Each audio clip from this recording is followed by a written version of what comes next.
Welcome to National Liberty Alliance's weekly call. Today is Monday, March 23rd, 2026.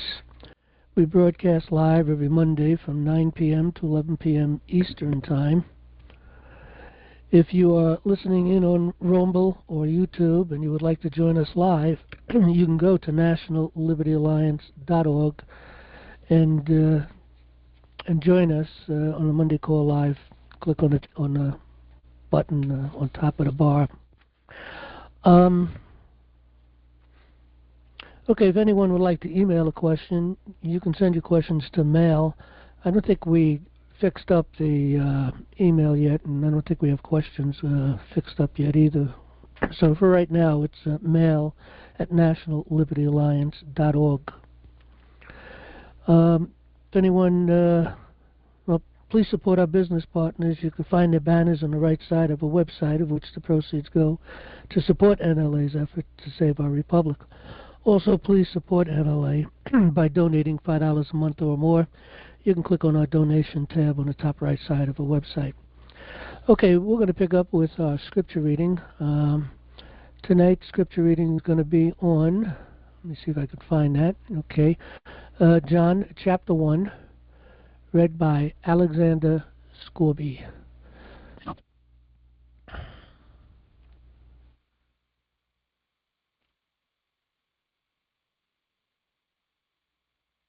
The Gospel according to St. John, chapter 1. In the beginning was the Word, and the Word was with God, and the Word was God. The same was in the beginning with God. All things were made by him, and without him was not anything made that was made. In him was life, and the life was the light of men. And the light shineth in darkness, and the darkness comprehended it not. There was a man sent from God whose name was John. The same came for a witness to bear witness of the light, that all men through him might believe. He was not that light, but was sent to bear witness of that light. That was the true light, which lighteth every man that cometh into the world. He was in the world, and the world was made by him, and the world knew him not. He came unto his own, and his own received him not.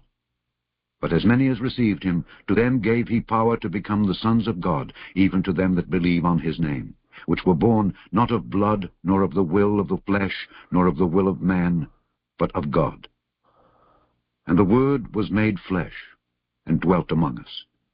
And we beheld his glory, the glory as of the only begotten of the Father, full of grace and truth. John bare witness of him, and cried, saying, This was he of whom I spake. He that cometh after me is preferred before me, for he was before me. And of his fullness have all we received, and grace for grace. For the law was given by Moses, but grace and truth came by Jesus Christ. No man hath seen God at any time. The only begotten Son, which is in the bosom of the Father, he hath declared him. And this is the record of John, when the Jews sent priests and Levites from Jerusalem to ask him, Who art thou? And he confessed and denied not, but confessed, I am not the Christ. And they asked him, What then? Art thou Elias? And he saith, I am not. Art thou that prophet? And he answered, No. Then said they unto him, Who art thou? That we may give an answer to them that sent us. What sayest thou of thyself? He said, I am the voice of one crying in the wilderness, Make straight the way of the Lord, as said the prophet Esaias. And they which were sent were of the Pharisees. And they asked him, and said unto him, Why baptizest thou then, if thou be not that Christ, nor Elias, neither that prophet? John answered them, saying, I baptize with water, but there standeth one among you, whom ye know not. He it is, who coming after me is preferred before me, whose shoes latchet I am not worthy to unloose. These things were done in Bethabara beyond Jordan, where John was baptizing. The next day John seeth Jesus coming unto him, and saith, Behold the Lamb of God, which taketh away the sin of the world. This is he, of whom I said, After me cometh a man which is preferred before me, for he was before me. And I knew him not, but that he should be made manifest to Israel. Therefore am I come baptizing with water. And John bare record, saying, I saw the Spirit descending from heaven like a dove, and it abode upon him. And I knew him not, but he that sent me to baptize with water, the same said unto me, Upon whom thou shalt see the Spirit descending and remaining on him, the same is he which baptizeth with the Holy Ghost. And I saw and bare record that this is the Son of God. Again the next day after, John stood, and 2 of his disciples, and looking upon Jesus as he walked, he saith, Behold the Lamb of God. And the 2 disciples heard him speak, and they followed Jesus. Then Jesus turned, and saw them following, and saith unto them, What seek ye? They said unto him, Rabbi, which is to say, being interpreted, Master, where dwellest thou? He saith unto them, Come and see. They came and saw where he dwelt, and abode with him that day, for it was about the 10th hour. One of the 2 which heard John speak and followed him was Andrew, Simon Peter's brother. He first findeth his own brother Simon, and saith unto him, We have found the Messiah, which is, being interpreted, the Christ. And he brought him to Jesus. And when Jesus beheld him, he said, Thou art Simon, the son of Jonah. Thou shalt be called Cephas, which is by interpretation a stone. The day following Jesus would go forth into Galilee, and findeth Philip, and saith unto him, Follow me. Now Philip was of Bethsaida, the city of Andrew and Peter.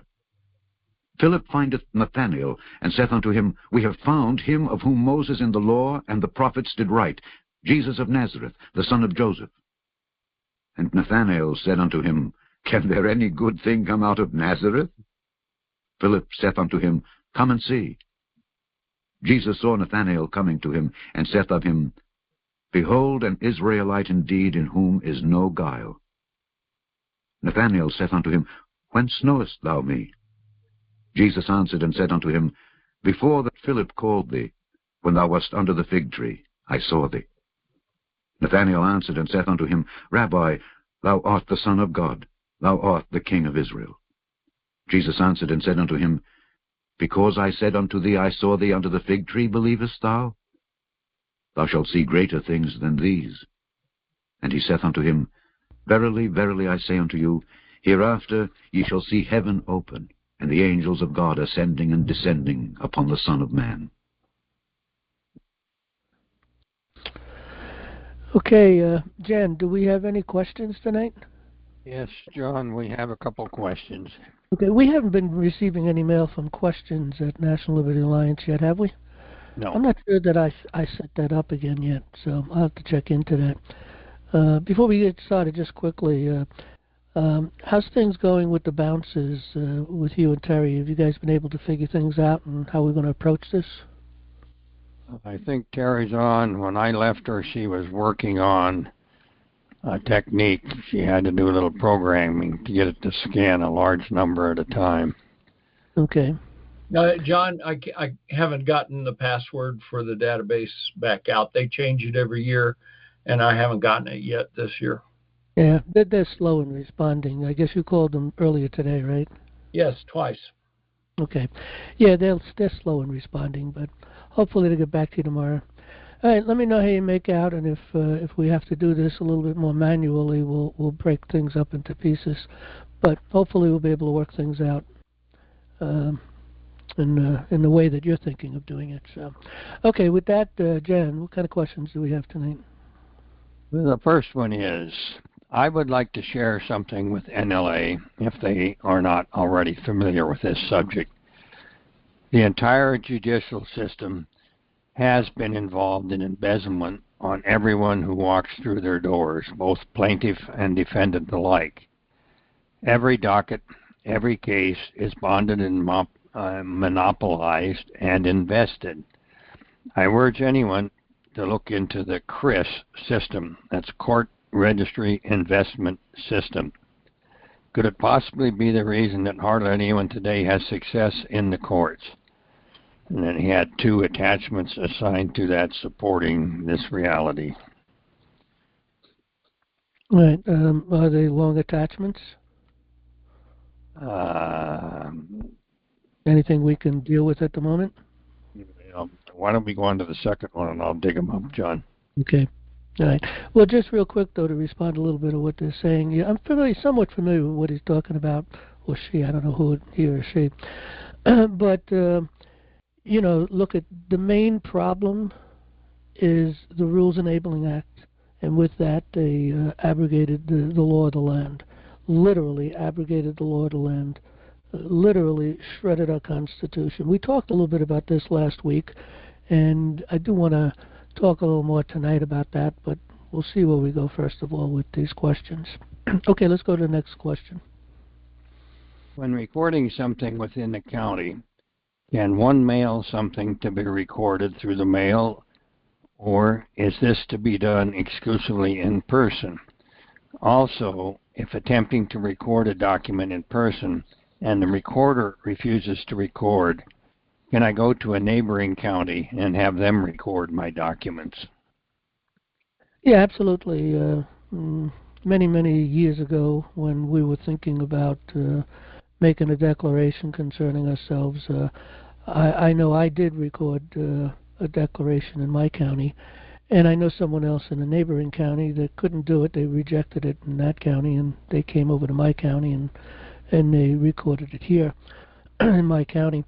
But as time went on, as far as recording a declaration, it's absolutely unnecessary. We're the people. They know we're the people. We're the ones that ordained and established the Constitution. We are the sovereign. They are not sovereigns. They are sovereigns outside of their authorities, but within their authority, we've given them authority, but we have not given them any sovereignty, so to speak. In other words, they are not sovereign. And ultimately, God is the ultimate sovereign, and we receive our sovereignty from Him.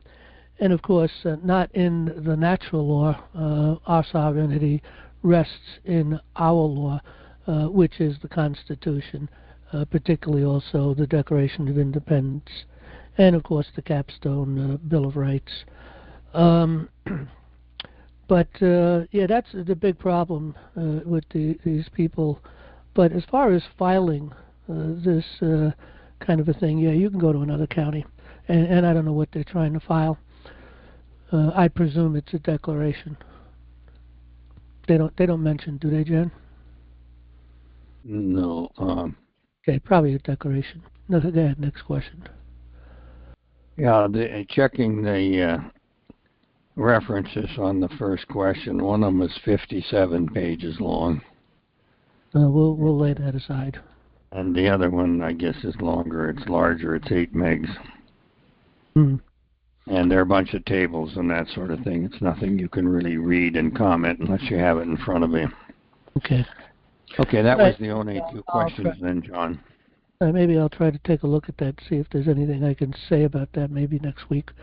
And that came in through mail at National Liberty Alliance, correct? It came in as a question to me, I think. Okay. It didn't come in through mail, no. Okay. All right, well, I can forward it. I'll forward it to you. Forward that and make sure the attachment is forward. That's what I'll take a look at. I'll see if I... someone sent me something, and, I can only read so much because we have so many other things that's going on. I mean, I'm really very, very busy. But these long papers, it's very difficult for me to find the time to read, but maybe I can skim through it and see once what I think. All right. Okay, hopefully we'll have our mail straightened out by next week. We are still working on that, and hopefully maybe we'll set up the questions mail again so that it'll kind of be separated a little bit from the mail that we've been using. Last week I went through a list of different things. We're heading back into the Supreme Court, the United States Supreme Court. We have to work our way up to it, and so it's going to take a little time, and some time is probably good for a lot of us. So a lot of people have attached cases on our paperwork. We have hundreds of cases, actually, that we worked with over the years, and we've been stonewalled on every single one of them. They just don't want to answer the people. And so we sent a presentment to the United States Supreme Court. They sent it back. We sent it back again a couple of weeks later. They sent it back again. And they told us that we had to go through the process down in the federal courts, which didn't make any sense. There is a process to go directly, and we had a cover sheet on this. There is a process that we can go directly to the United States Supreme Court without having to go through the federal district court and work our way up through the appellate and then eventually into the Supreme Court. And we had an extraordinary paper that we were filing from the perspective of the grand jury, and we were filing a presentment concerning treason. And over time, we also we indicted the entire federal judiciary. We filed our papers, and again, more ignoring. They ignore everything. They didn't return that paper. Nevertheless, we had filed a lot of papers in the court, and they haven't returned any of the papers that we had filed, of course, but they refused hearing the cases. They refused responding. They just refused because they think they don't have to. So anyway, I put together a short video, and I'm going to play that tonight. It is almost... well, it's going to cover a lot of stuff we covered last week, but this is more of a formal thing. I wanted to get out there, get this information out in there. We got it up on YouTube and we got it up on Rumble. Hopefully people will go to our Rumble page or our YouTube page. You can find that on the right-hand side of our website. If you come down, let's see, you'll see our Rumble page and our YouTube page. There's our Rumble. Okay, and we do have our YouTube page, I believe, here. If not, I'll have to put it up here. I do know we have the Rumble. Subscribe to our Rumble channel. There it is on the Rumble. But I'll double check and make sure that I have YouTube up there. But in any event, you can go out to YouTube, and once you get out to the YouTube, you put a / and put National Liberty Alliance, with nothing in between the words, and you'll find our webpage.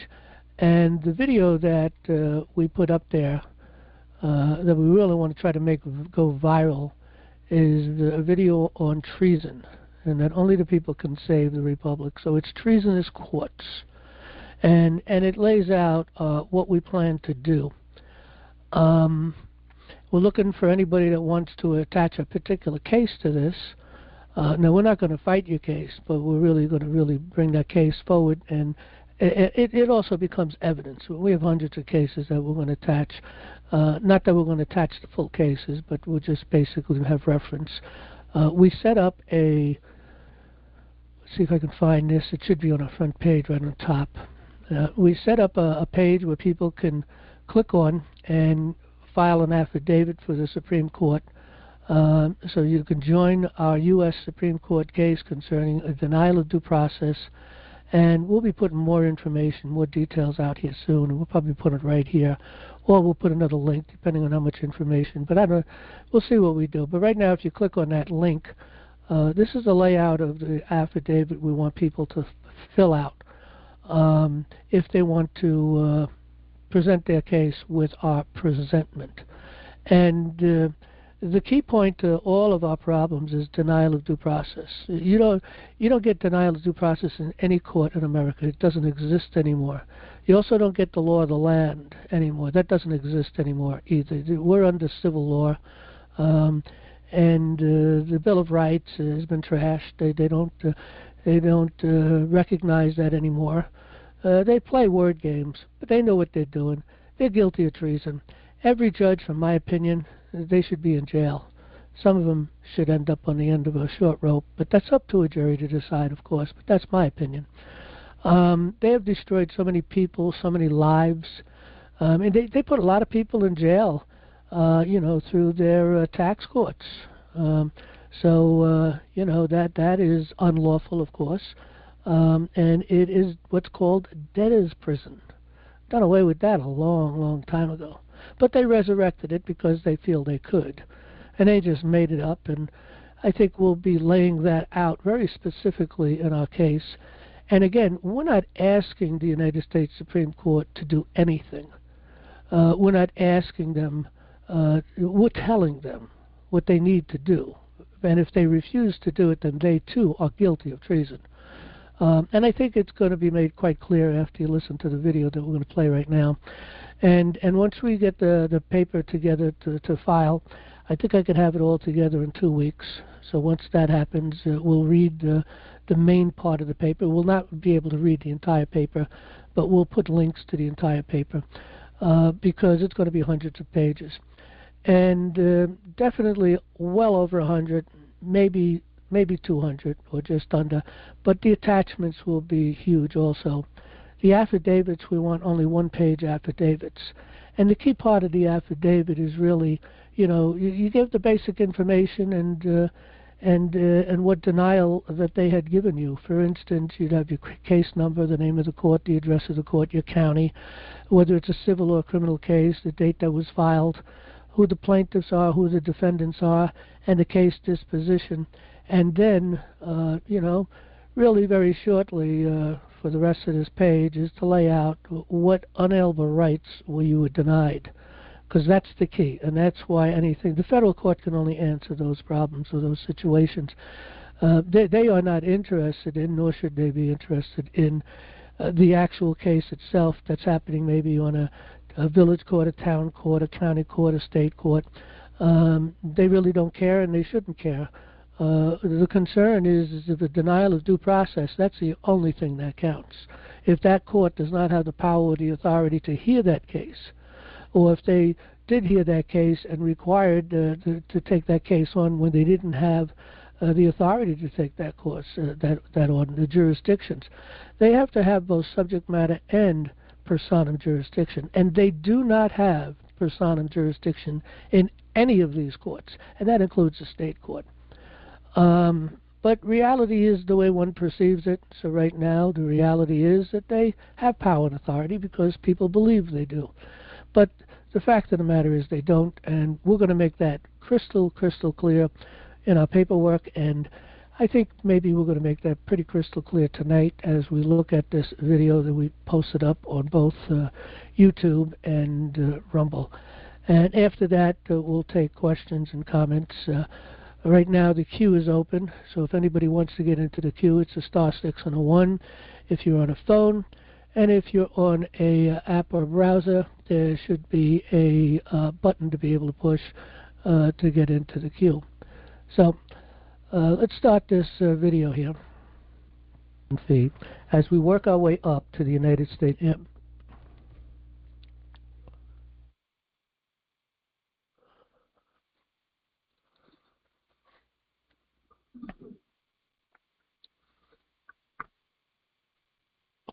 We read in the Constitution for the United States of America that we, the people of the United States, in order to form a more perfect union, establish justice, ensure domestic tranquility, provide for the common defense, promote the general welfare, and secure the blessings of liberty to ourselves and our posterity, we do ordain and establish this Constitution for the United States of America. In an act of treason, the United States Supreme Court, in 1938, under the Rules Enabling Act, abrogated the law of the land and replaced it with civil law.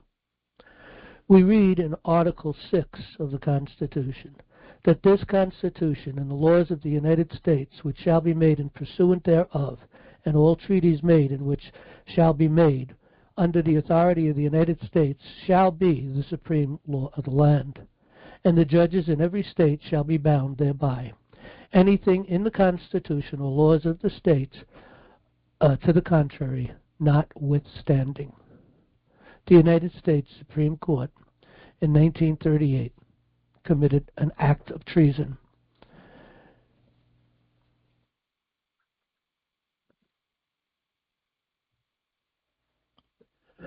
The unified United States common law grand jury is comprised of 50 grand juries, each unified amongst the counties within their respective states.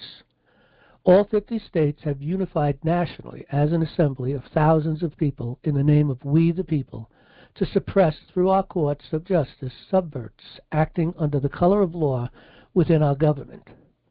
National Liberty Alliance supports and sponsored the organizing of the Unified United States Common Law Grand Jury.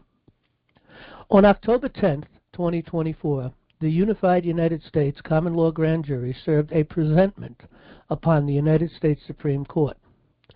The American Bar Association doorkeepers intercepted our service and returned our presentment. Weeks later, we served the presentment again with a cover letter making clear that this was a presentment from we the people, a grand jury.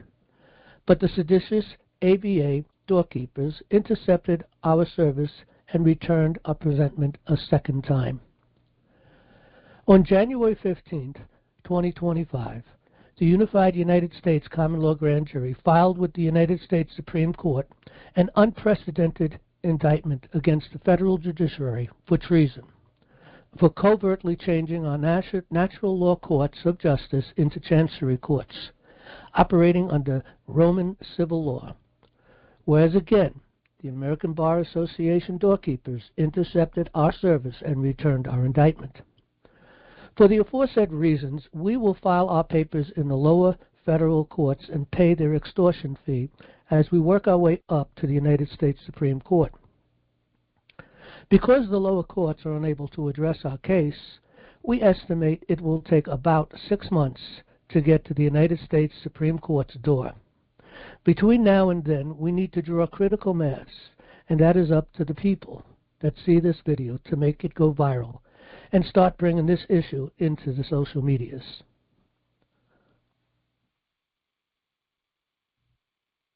Because we have been sending presentments and the book Government by Consent to President Trump and his administration and a few congressmen and senators, and we have noticed lately that he has been escalating the issue of judicial corruption in the media, we believe this case is ripe.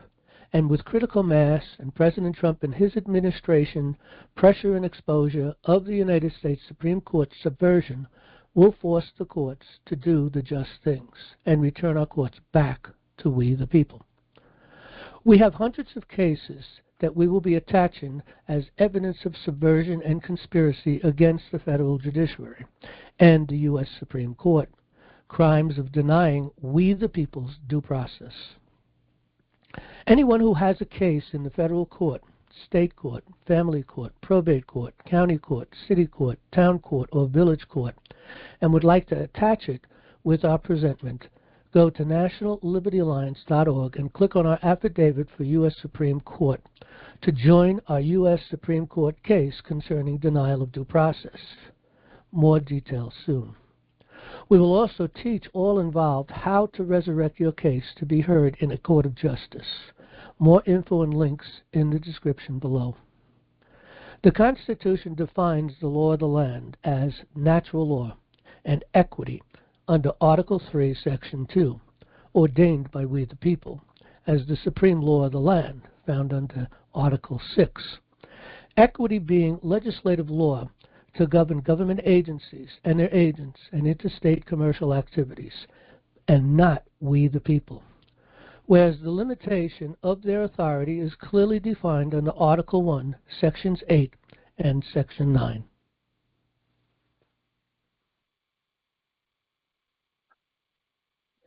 Whereas the rules of nature and nature's God, which was abrogated by the U.S. Supreme Court by rules, were to govern both law and equity.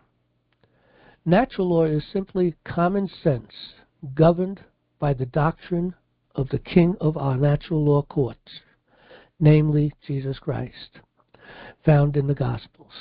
Whereas the 12 jurors, also known as the tribunal, being the king's bench, is to administer their decision by his will, not the American Bar Association judges. Whereas the judges in every state, including the United States Supreme Court, are bound by the law of the land and are to guarantee natural law republic under Article 6.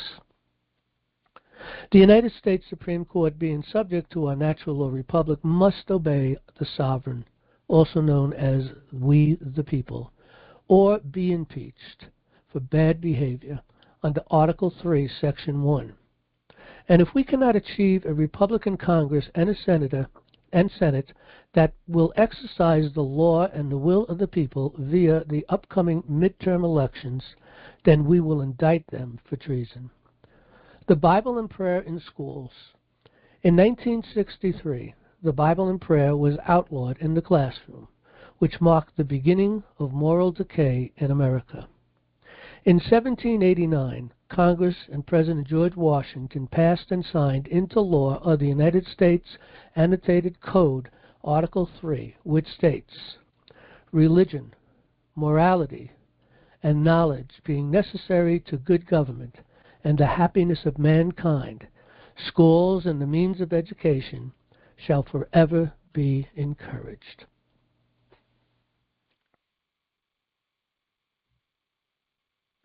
George Washington said, "It is the duty of all nations to acknowledge the providence of Almighty God, to obey His will, to be grateful for His benefits, and humbly to implore His protection and favor." Benjamin Rush, signer of the Declaration of Independence, said, "The great enemy of the salvation of man, in my opinion, never invented a more effective means of limiting Christianity from the world than by persuading mankind that it was improper to read the Bible at schools." Psalm 33, verse 12. "Blessed is the nation whose God is the Lord, and the people whom He hath chosen for His own inheritance." 2 Chronicles chapter 7, verse 14. "If my people, which are called by my name, shall humble themselves and pray, and seek my face, and turn from their wicked ways, then will I hear from heaven, and will forgive their sin, and will heal their land." The following Bible verse is on the Liberty Bell, Leviticus 25, verse 10. "Proclaim liberty throughout all the land unto all the inhabitants thereof." 2 Corinthians chapter 3, verse 17. "Where the Spirit of the Lord is, there is liberty."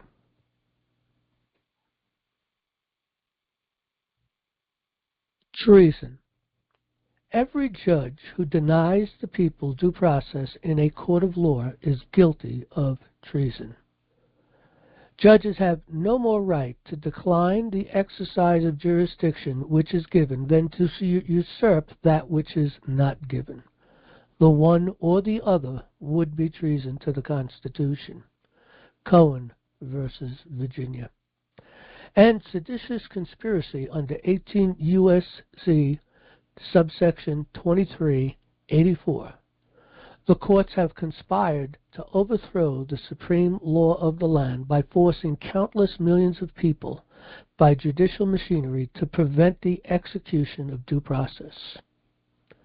The American Bar Association is guilty of advocating the overthrow of government under 18 U.S.C. subsection 2385, which states, "Whoever knowingly and willfully advocates, teaches, prints, publishes, edits, issues, circulates, sells, distributes, and publicly displays printed matter advocating, advising, or teaching the duty, necessity, desirability, or propriety of overthrowing or destroying the law of the land, also known as the Constitution, and thereby the destruction of 50 state governments and the United States government, is guilty of advocating the overthrow of our government, because they teach that the law of the land has been abrogated and replaced by Roman civil law."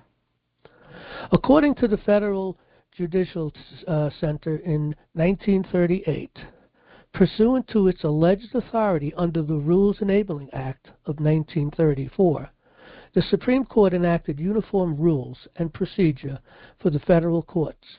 Among the changes wrought by the rules were the elimination of the federal court's separate jurisdiction over suits in equity. Under the new rules, suits in equity and suits in common law were grouped together under the term civil law. thereby subjecting common law to the will of the states.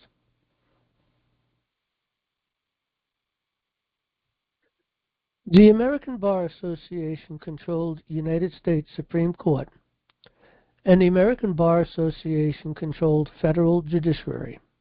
Via Rule 2 states and upholds that there is one form of action, the civil action, thereby committing treason and are guilty of seditious conspiracy by advocating and teaching the overthrow of our government. They are all guilty of insurrection against the law of the land under 18 U.S.C. subsection 2383. When a long train of abuses and usurpations, pursuing invariably the same object, evinces a design to reduce them under absolute despotism, it is the people's unalienable right, it is our duty to throw off such judges and to provide new judges for our future security. Such has been the patient sufferance of these states, and such is now the necessity which constrains us to alter our subverted courts and return back under the law of the land. The history of this present federal judiciary is a history of repeated injuries and usurpations, all having indirect object the establishment of an absolute tyranny over these states. To prove this, let facts be submitted to a candid sovereign people. The American Bar Association controlled U.S. Supreme Court via the 1934 rules have closed our courts of justice, also known as natural law courts. They have changed our courts of justice to chancery courts. They have abrogated the law of the land, claiming we are under Roman law, also known as Babylonian law, under the name of civil law via Rule 2.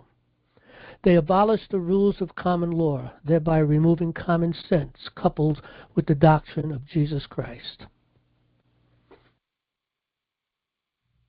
They abrogated the sovereign's writs of coram nobis. They've abrogated the sovereign's writs of coram vobis.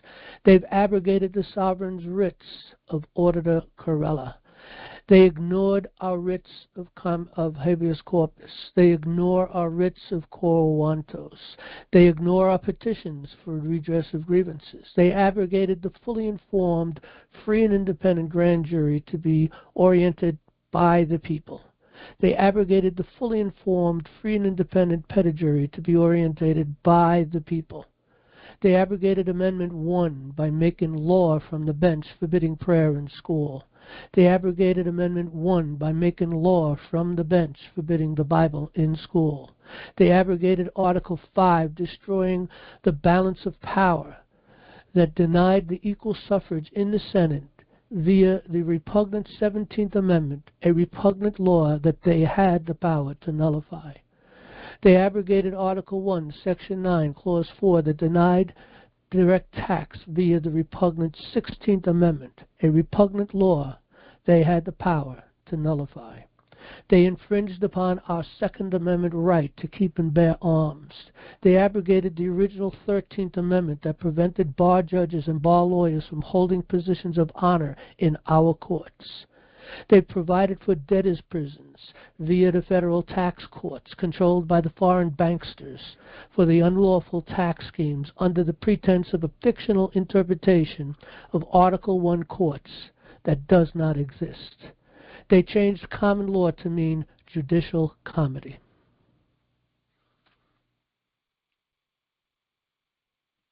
They have refused obedience to the Constitution. They have replaced our unalienable rights gifted by our Creator with privileges via the civil law.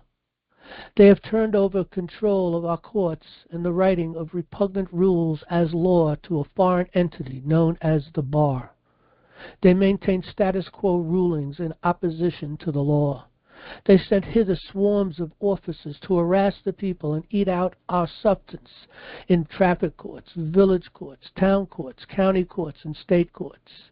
They transport us to jurisdictions unknown to be tried for pretended offenses. They have concealed and seized control of the people's right of government by consent. They have combined with others to subject us to jurisdictions foreign to our Constitution. They have given assent to acts of pretended legislation. They assault innocent people with trumped-up charges and send SWAT teams to destroy people and put their families in jeopardy. They have fundamentally altered the forms of our government. They have declared themselves invested with power to legislate via rules. They have relinquished state government powers while waging war against patriotic people. They deny our Fourth Amendment rights. They deny our Fifth Amendment rights. They deny our Sixth Amendment rights. They deny our Seventh Amendment rights. They deny our Eighth Amendment rights. They deny our 10th Amendment rights. They deny God's blessings of liberty, whose justice will not sleep forever. They have shredded our Constitution. In conclusion, only the people can save our republic. The question is, will you? You have a republic if you can keep it. Benjamin Franklin. If a people expect to be ignorant and free, they expect what never was and never will be. Thomas Jefferson. The only thing necessary for the triumph of evil is for good men to do nothing. Edmund Burke. The Constitution cannot defend itself. That's your duty. Make this video go viral. NationalLibertyAlliance.org. See the description below to find out how you can support us and get involved.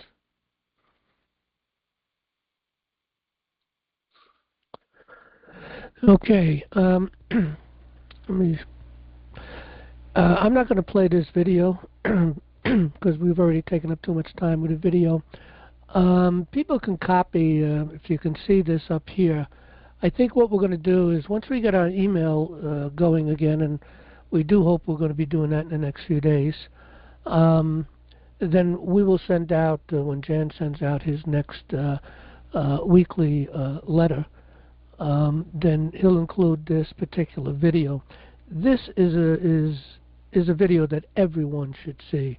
It really lays out how they destroyed America, how they removed things from our history, and so it's a very powerful video.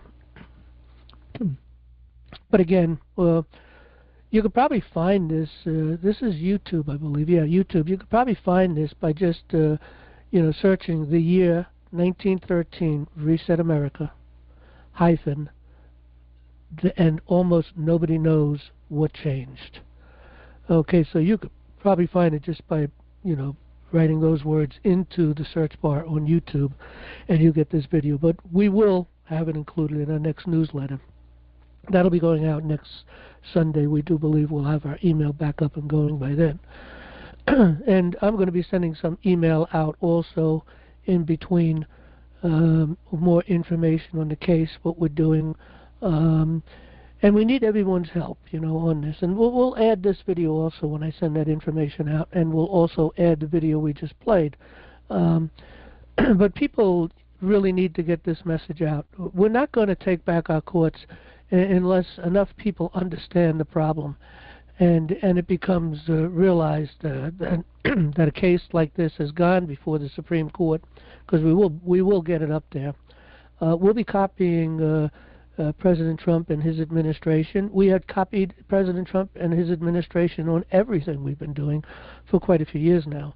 So the presentments that went in to the Supreme Court, the indictments that went into the Supreme Court, we copied President Trump with. We also copied, of course, a list of all of the cases that they just ignore. We've put in a lot of habeas corpuses. I'm thinking we put in maybe 100. But we put in quite a few of them in any event, and they've ignored every single one of them. This is a tyrant judiciary, and anybody that's been in the courts knows it. They know that there are major problems in the courts. They know that there is no justice in the courts. We need to define that, and that's what this video has done. And this is not a complete list, by the way, that I had in this video. I've got other things that they have done that we're going to add into this video and attach with hundreds of cases as evidence showing that this is a conspiracy across the entire federal judiciary. Because what they do in Montana, they do in California, New York, Texas, New Jersey, up in the New England states. It doesn't matter where you are, no matter what federal district you go into, they all do the same thing. And that proves conspiracy. And that's the main reason why we've been sending a lot of cases, trying to assist people to get their homes back, help people to get out of jail by doing habeas corpuses, and many other things, but mostly those two issues particularly. But we've got some other cases we attached. And again, anybody has any case that they have that they'd like to attach, go up and fill out that paper, one-page affidavit, which gives the information and location of the court case. Now, once we get through and again, if we get enough people, if this video goes viral, and we get people discussing this on social media, and of course we're going to get the president's and his administration's attention to this, as we've been doing for years now, and we get enough focus on this case, and people are reading it to see, and they should become angered. People who don't go into the courts have no clue how bad it really is. You do not have a constitution in our courts anymore. You do not have a Bill of Rights in our courts anymore. You do not have a court of justice. All of these juries, whether it be the grand jury or the petit jury, they're all stacked. They're all when a person goes into court, if it's a criminal case, then they really got a problem because the judge is against them, the prosecutor's against them, the jury's against them because they stack the jury, and we'll be describing how they stack that jury. We've described it in the past, but we'll be adding it onto this case, how they stack the jury, and they get their guilty plea all the time, okay, and so, again, they have destroyed our courts of justice. There is no court of justice. You don't have due process. In their rules, they decide what evidence you're going to be able to bring in. They put a criminal case against you, and you got all this evidence to prove your innocence. And before the court case even starts, all this evidence has to be produced and run through the process, and so that everybody knows what's going on. So then you get in before a jury, you make your arguments, and you have your arguments back and forth, and you lay out your evidence. Well, judges constantly throw out evidence. They reject it. They deny it. They say you can't bring it in. And this is happening all the time, and you can't defend yourself, and you find yourself in jail. Of course, they make you the offer. They scare the heck out of you by telling you, hey, you're going to go to jail for 20 years, but I can get you 3 years. And a lot of people are innocent and go to jail and do their 3 years because they don't want to go to jail for 20 years. So anyway, those people who are not in the courts, have no experience in the courts, this is what's going on. And we will present all this evidence before the United States Supreme Court's door. We will bring it to the door of the United States Supreme Court. But it's up to the people to be banging on that door. And they bang on that door by getting this to go viral, number one, to support us financially, because it does cost money to go through the court system. It's not going to cost us millions and millions of dollars. The average case that goes up before the Supreme Court is between $400,000 to $1 million. That's where the range is. But that's what they charge these people. All these lawyers. They just make a killing out of this whole thing. And of course, a lot of money goes into the courts because they're paying all of the fees to go in there, which again is also unlawful. How is it that we pay for justice? Why do they need our money? That whole process was set up for fictions. If you're a corporation, you want to use the courts, then yes, you have to pay a fee, okay, because you're not a person. You're not one of the people, okay? But people don't pay fees. Why should we pay the fees? We pay their salary. We paid for the building. We pay for the electric and the computers and all the people working in that building. And we pay for all the process and the prosecutor. We pay for it all. Why do they take money from us? And a lot of people can't afford it, especially people that are on limited incomes, you know. They can't afford to pay this money. And it's a problem, a major problem. And if you go in as a pauper and you try to get into that system, it takes you months to get through the process just to get your papers filed. And you know, you can beg, you can ask, you can do whatever you want to try to get yourself a trial by jury, and you're not going to get it. If it's a criminal case, they might give it to you.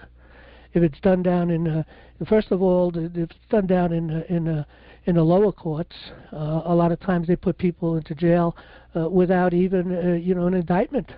Okay, and more often than not even a jury. So you could ask for a jury till you turn blue, and they're not going to give it to you.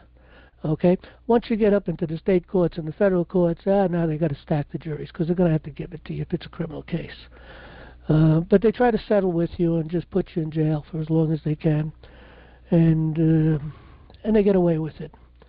They also do what's called diesel therapy, especially to the patriots. If people don't know what that is, we'll be describing that in the case also. And also the treatments of the people, especially patriots, how they treat patriots in prison. It's a horror story, a real horror story. Only the people can fix this problem. Only the people can save America, save the republic. Okay? Trump's doing a great job. He can set the stage for us and give it to us, but the people have to take it. They have to understand how to have government by consent. They have to get involved locally. It's your duty to give back to a nation that you have liberty in. We need to reset the republic, bring back liberty, bring back the Constitution, and then we need to protect it. You know, we need to you know, make sure we put statesmen into office. And that's all done. And we need to take out those people who violate their oaths out of office. We could do that through recall. We could remove anyone out of office within 90 days. Once we, the people, decide to do so, it's a 90-day process. It's called recall. And we teach people how to do that. You know, we teach people how to go through this whole process of building committees of safety. Right under here, start a committee of safety. Just click on that button and follow the breadcrumb trails and get a committee of safety going in your county, or maybe there is one already. First, check our directory and come down. Just click on the directory. As soon as you get to that page, you'll come down to your state, for instance. And let's see, I'll just click on New York. Really, we can click on any state, but I'll click on New York. Okay.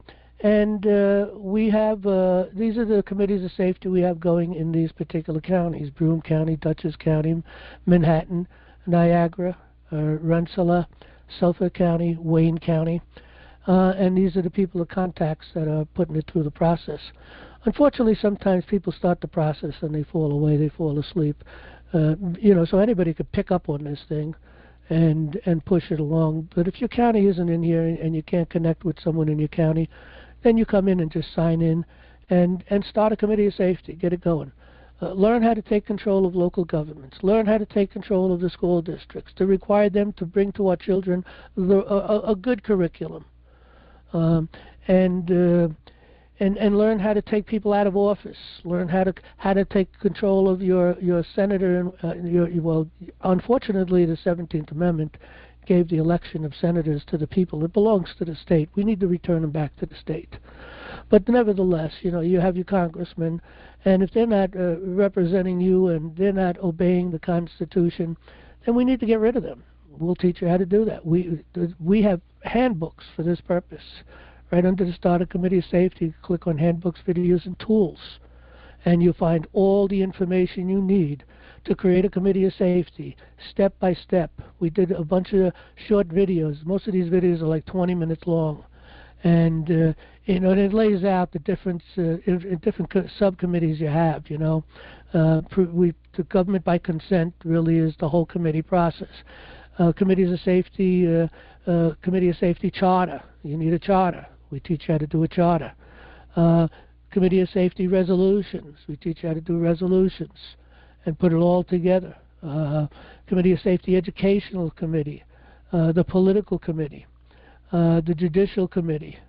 And we have all of these handbooks and PowerPoints and videos and PDFs and Microsoft Words and all kinds of information. And how people can set up seminars in their county to introduce the people in your county to these committees of safety.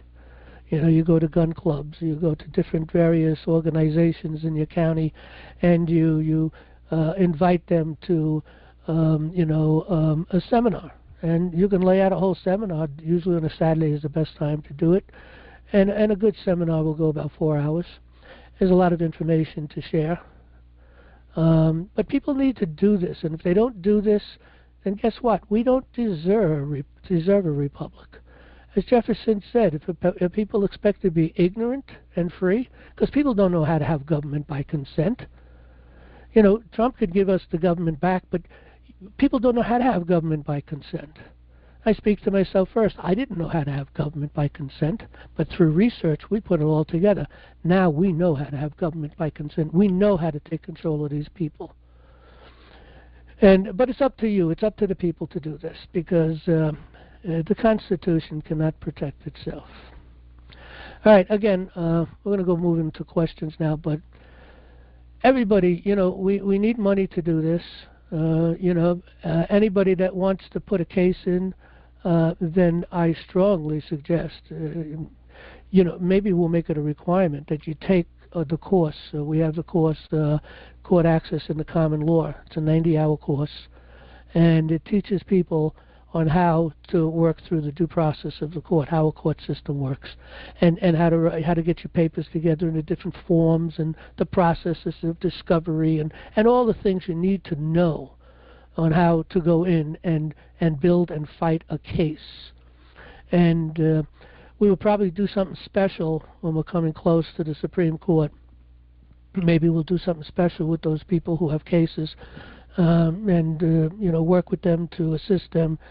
But between now and then, you need to be able to know how to represent yourself, how to take care of your own business in the court, how to write your papers, how to move it through the process. Okay? But the key part of this whole thing is the fact that they denied you due process because you didn't have a court of justice. There isn't a court of justice found anywhere in America. Challenge anyone to find one. I haven't been able to find one, and I've been doing this for quite some time.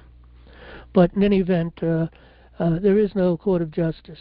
You've been denied due process. They're all under civil law and their rules, and that in itself, rules, and other than natural law rules. Okay, any rule made by man, any law made by man, lacks due process. That's the fact.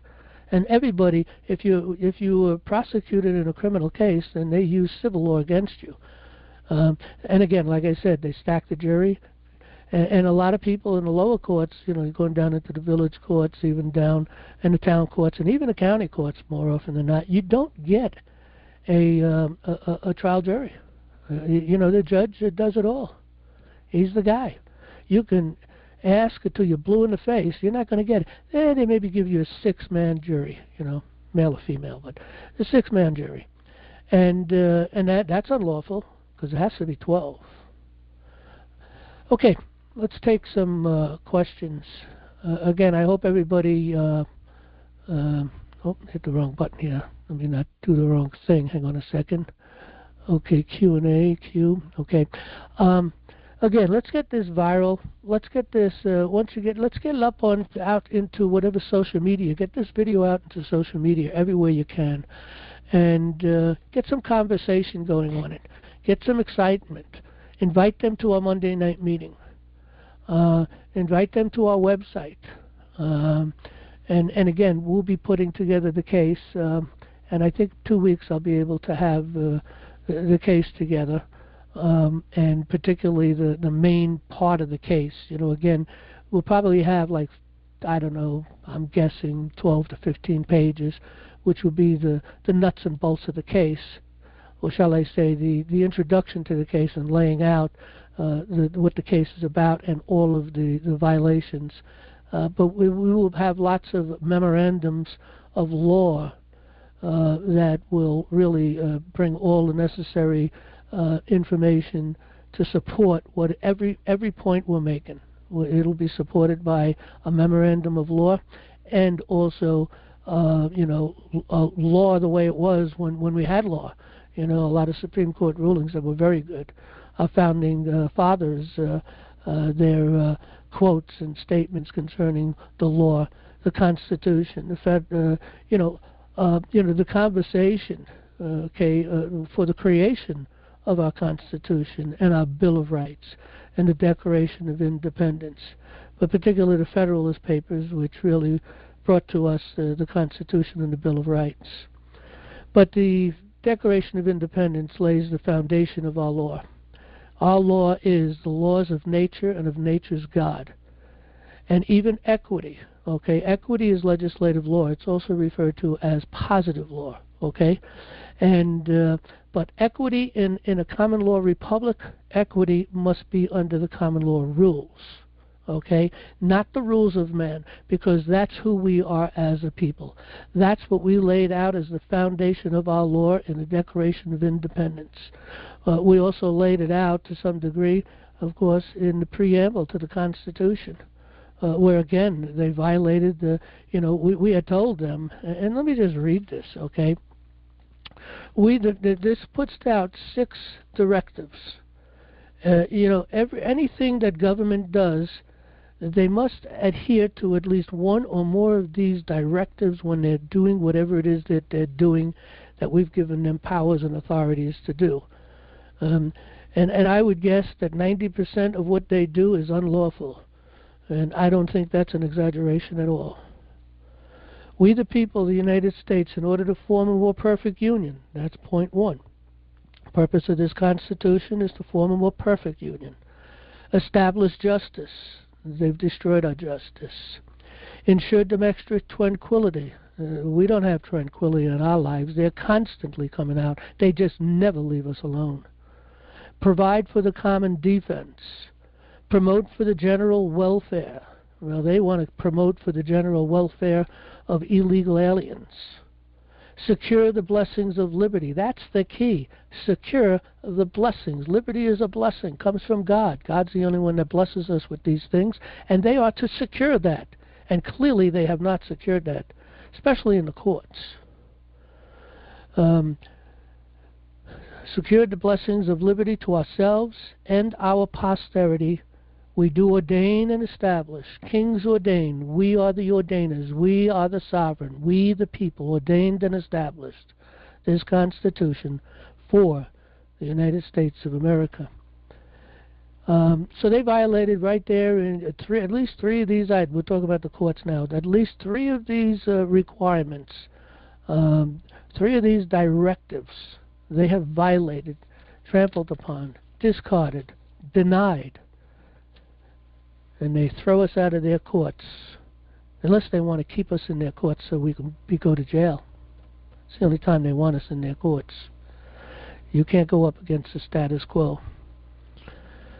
Okay, take our first caller here. Let me hit the button if I could. Looks like Jay Kong. What state you from? What's your first name? Are you asking me or? Yeah, you got the mic. It's open. What's your first name? What state you from? I'm from California. My name is Joe. Okay, Joe. You got the mic. How are you, sir? Doing good. Thank you. Yourself? Good. My question is about I'm filing a suit, an eviction suit in San Francisco, California. And I've challenged the jurisdiction of the rent board. I've sent them 2 bills and they never responded. I filed liens against them, and I've sent this I've sent all of this to the courts already. When I filed a picture, I sent them all my paperwork already. So now, if the judge files an order, so I followed a Bill Thornton's method where when I filed my case, I filed as one of the people in California in this court of record, right? So my question is, if the judge files an order and I vacate his order, if I vacate it, once I vacate his orders, can I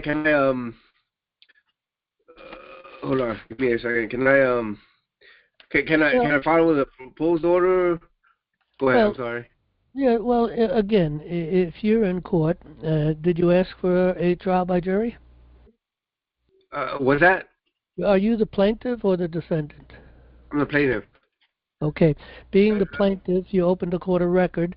Unfortunately, they don't even understand what a court of record is. Okay, they think a court of record is a court that keeps a record. They don't understand what it really means. You go into Black's law, you go into Bouvier's law, it explains very clearly a court of record is a court that proceeds according to the common law, the natural law, the law of the land. And but they kind of just, first of all, they teach lawyers in school. Number one, that's what a court of record is, a court that keeps a record. I've heard it so many times, of course it's a court of record, it keeps a record.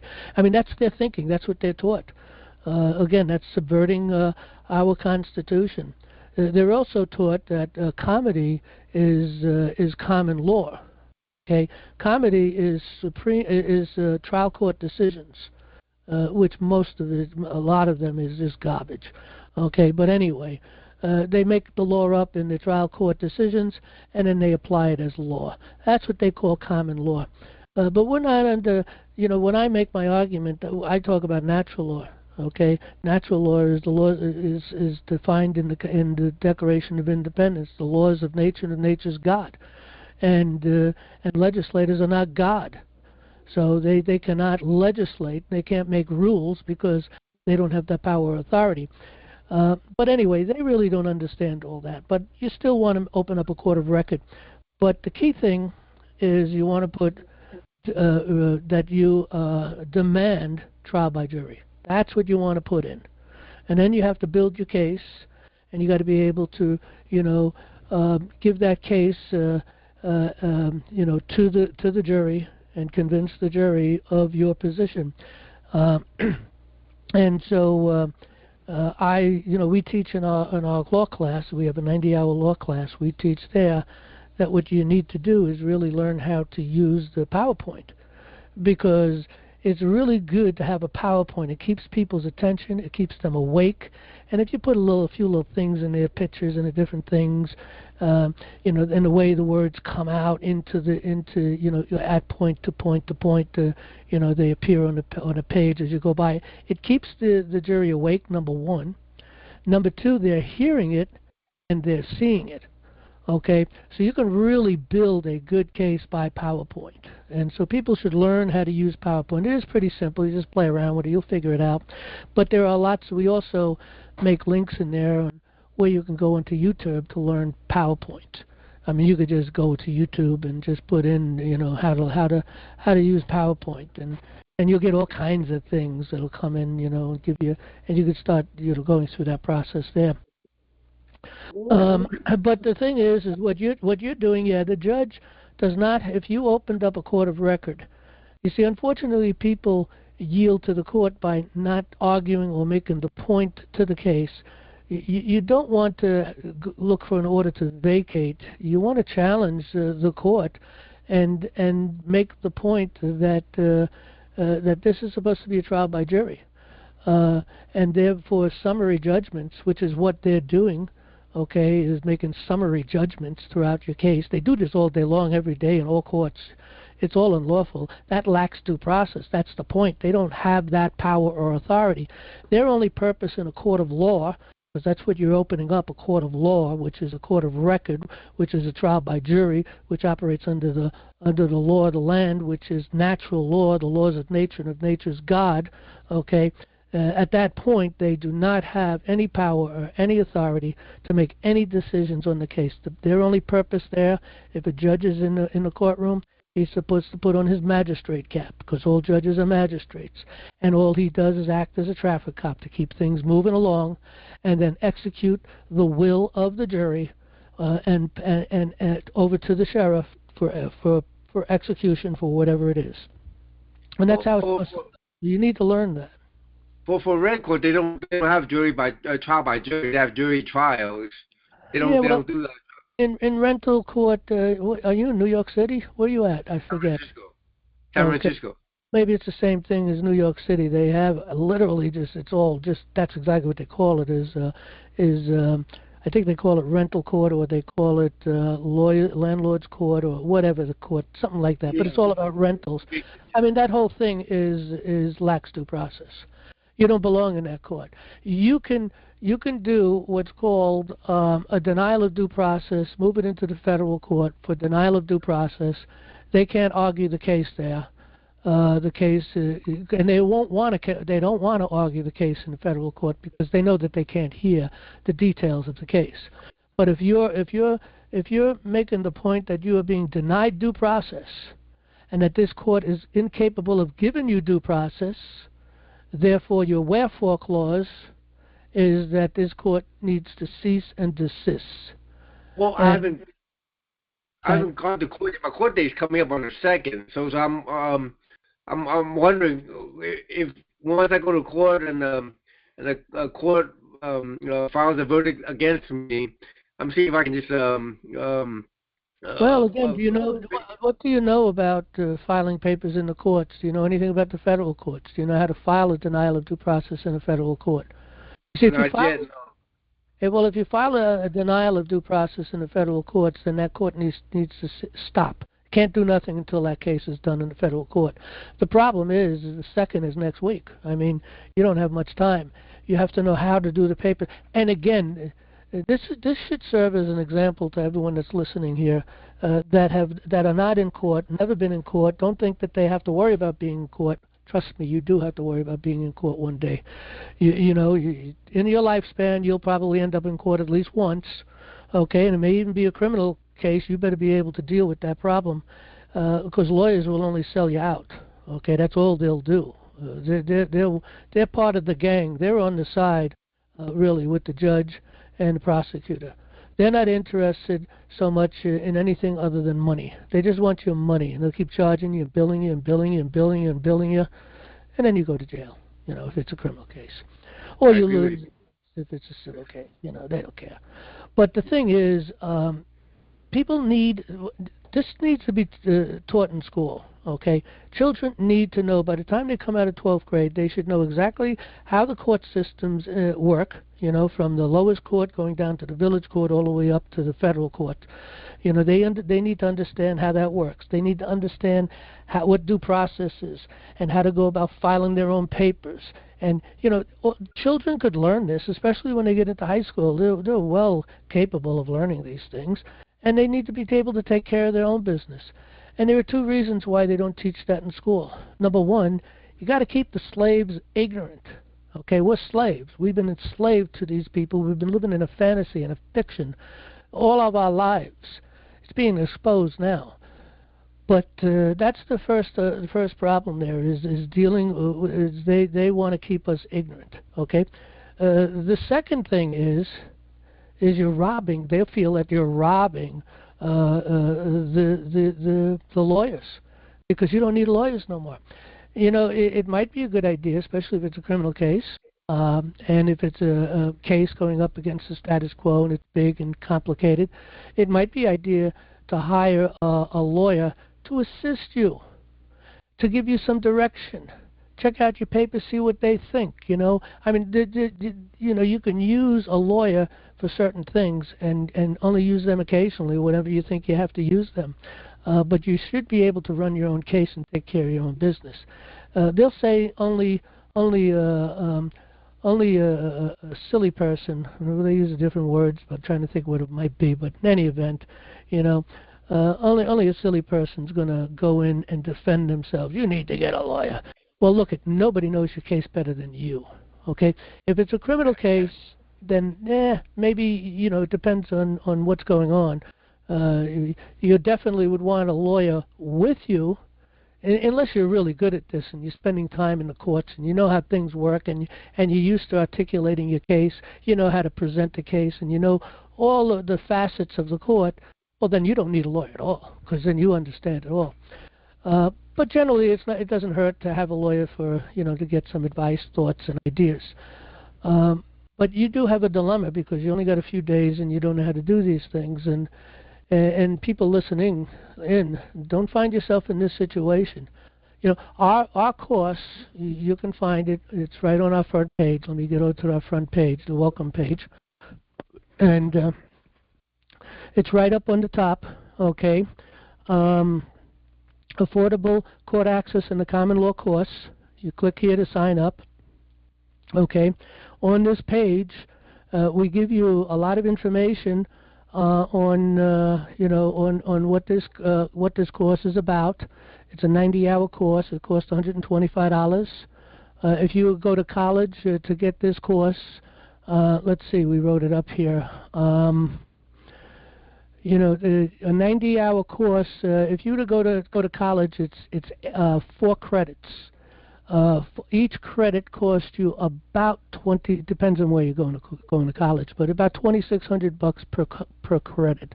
So I think that works out to be about $13,000 to go to course. They give you a 60-hour course, and I got to correct this because this law course that they in class time and course is not $94,000. That's if you take all of their courses. You become a lawyer, contracts, learning about contracts and all kinds of different other things. People just need to know due process, how it works, how to file a case, and you defend yourself with the facts. It's that simple. But if you're going to get into other things, like contract law and different things of that nature, then it's going to cost more. I thought I corrected this, but I haven't. I'll go back and correct it as soon as I can. But the point is on this page, it'll give you information of what this course is about. And we give the first 3 hours, I think it is, which is the first part of the course for free. So you can click on this, watch the video, and you'll see how the course runs, and you'll be able to make a good decision whether you want to take this course or not. So the first 3 hours, you can just go in, and we cover, democracy versus the republic, law and equity, America's natural law republic, the 10 foundational self-governing truths. America was founded upon Christianity, the sovereign citizen movement, the right to practice law, how they abrogated the law of the land. I mean, it goes on and on and on. We have a lot of information, and we give you the causes of action, what your defenses are, motions, how to make motions, lots of different forms, memorandums of law. We're always putting out more memorandums of law, rules of the court, which really we want the rules of common law. We'll accept any rule that they have, that they bring up. If it's in alignment with the common law, then we'll accept the rule. But other than that, we'll deny it.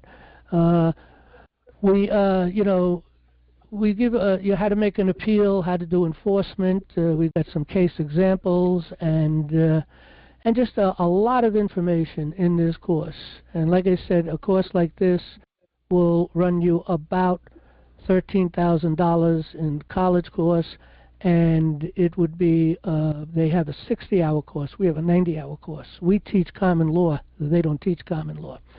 So, but the big battle in courts is battling to get justice, and there are no courts of justice, so you're going to have a hard time.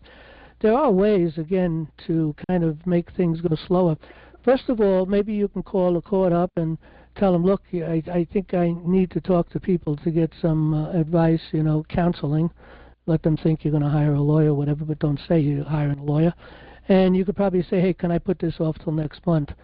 They might do that, okay? The other thing is learning real quick on how to move a case to federal court for cause. If you go under education starts here, and you come down to law, and then you come over to court forms and process, we do give a brief description and information on how to move your case into federal court for cause. I'm pretty sure we do that. Let me see. Instruction forms for traffic court, instruction forms for challenge jurisdiction. And that's the first thing you got to do. What you need to do is go in there and challenge jurisdiction. Go to this page and go through all this information here and make sure you write it up and serve it before you go. Make sure you bring extra copies because they'll probably say, oh, we didn't get that. So you make sure, well, I got extra copies. And challenge jurisdiction. And once jurisdiction is challenged, make sure we get this information in this paperwork. So once jurisdiction is challenged, okay, jurisdiction must be proven. It must be heard. So they have to reschedule a case just to hear the jurisdiction. So that's where you start. And you're doing this to get time.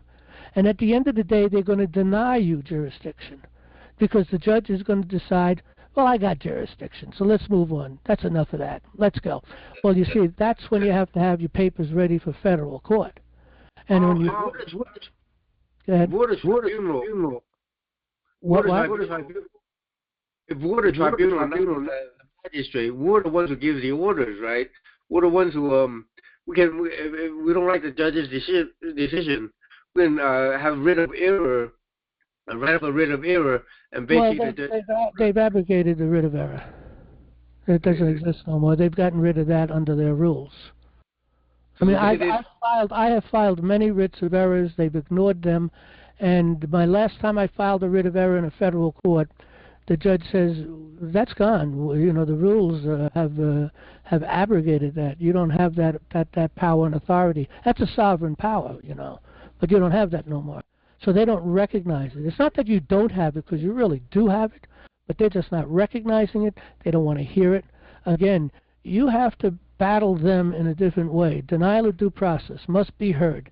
And that proves when they deny that due process and it's not heard, that gives you the power and the authority to move it into the federal court, and you start working up that line. And you're not going to get into any discussion concerning the case itself. The only thing that's going to be discussed in a federal court is, do they have the authority, the jurisdiction to hear the case?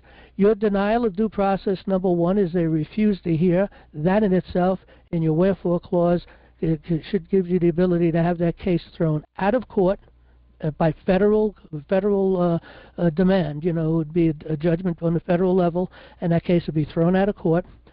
That's number one.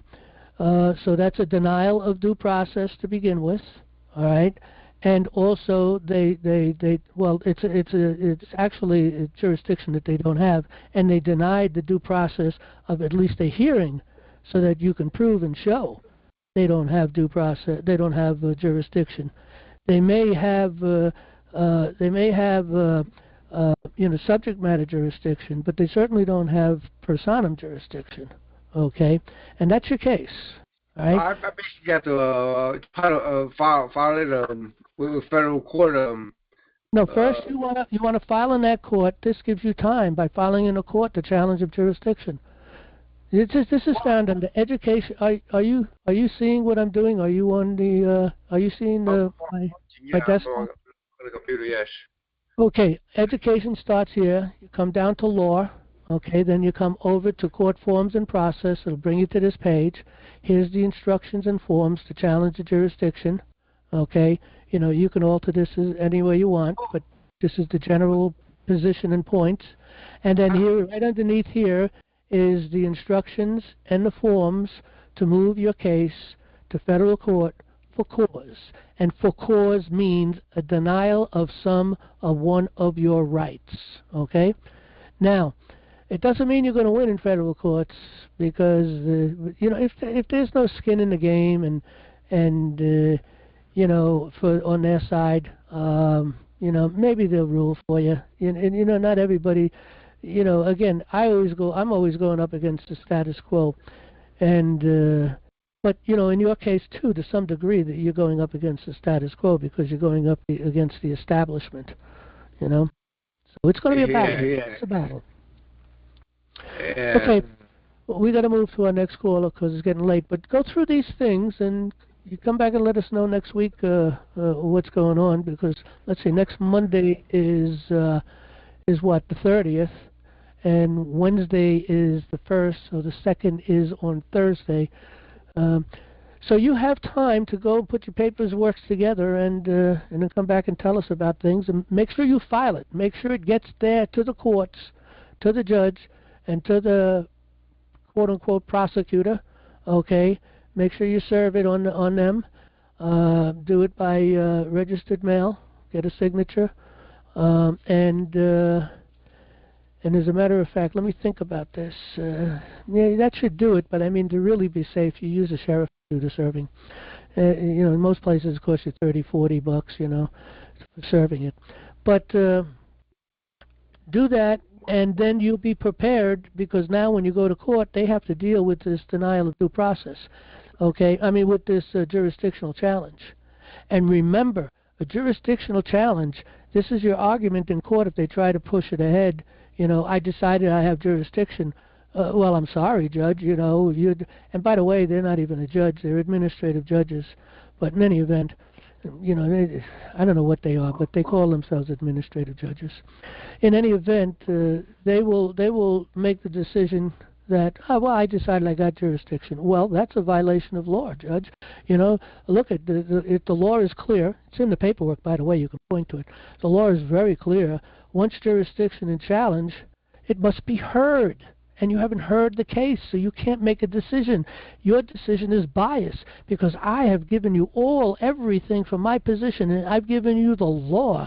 I've shown you that you don't have jurisdiction, and the prosecutor did not, you know, debate anything that I had to say. So the prosecutor acquiesced. So therefore, the only thing you have to rule on is what's on my paper, okay? An affidavit, you know, controls the court, okay? And if it's not, if they don't challenge the things in your affidavit, then that rules the court. Now, they'll probably put it off for 30 days and come back and make the argument, hopefully. But in any event, in any event, whether they try to move it on or whatever, you should be already, at this point, preparing papers for the federal court, if you can get in there, you know, because, again, it sounds like you may lack some knowledge, but you could figure it out and kind of... I've already challenged jurisdiction with the rent board already. I sent them 2 bills already. They didn't respond. And I filed liens against the head of the rent board, the court of the rent board, the judge of the rent board, and this and that. That's why I think when I go to court, I should have... When you denied jurisdiction, did you actually write a paper? Did you make your case on paper? Yes, everything's on. You laid it out very clear that there's no question there that they lack jurisdiction in your paperwork, number one, and there's no question that it has to be decided. Okay, you can't just come and say, because if the judge rules, that proves bias. You see, if the prosecutor doesn't file papers in opposition to your papers, then the judge is ruling just out of his own mind and not even considering the law that you've laid before him. Yes. Like I said, I sent them 2 bills. If none of them responded, I filed liens. They're not going to respond. Okay, they're not going to. They never do. Then they default. That's the point, and that's how you can move it into federal court. You win by moving it to the next court. You don't think I should even take it should I even file it in a second? You think? Well, you can file it in appeal. You can file it into the state court.